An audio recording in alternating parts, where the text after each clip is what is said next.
有人说，昆明人的一天是从一碗米线开始的。的确，米线早已融入到了我们的日常，烙下这片土地的美食标签。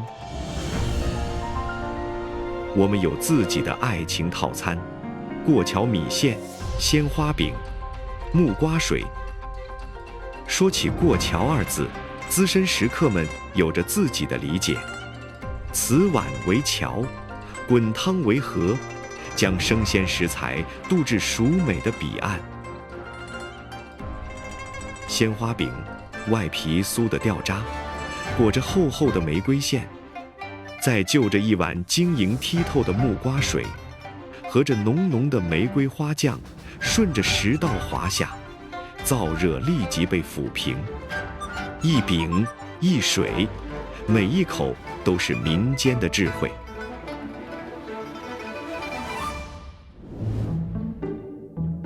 特殊的历史背景造就了昆明人独树一帜的饮食风格。面包塌鲁府这种土洋结合的吃法，将 chill 的生活态度刻进了昆明人的骨子里。1923年营业的南来盛，是一代老昆明的记忆。在这座写满历史的民国老宅里，一滴滴落下的咖啡记录着时光的流转。一杯咖啡配硬壳面包，仍保留了旧时的味道。质朴的麦香撞上醇厚绵长的韵味，既中和了咖啡的深邃，也点亮了它的回甘。跨越世纪的浓香，在这一杯一碟间，完成了一次又一次的蝶变。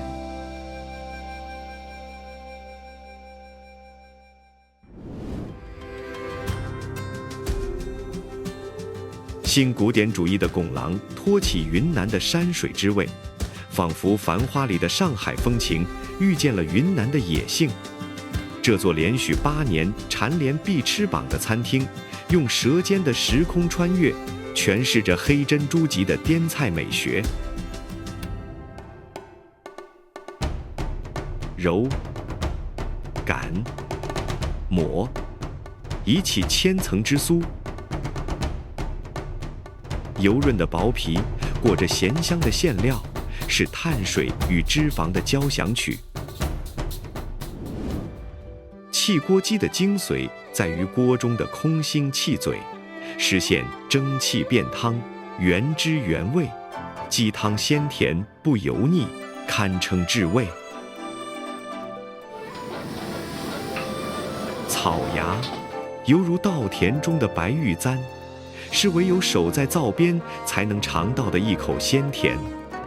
这是自然与人文共同孕育的地道滇味。你好，达尔西亚，这就是我们的建水草芽，只有黄河州建水县的一个县城里面有，其他地方是长不出来的。四方食事，不过一碗人间烟火。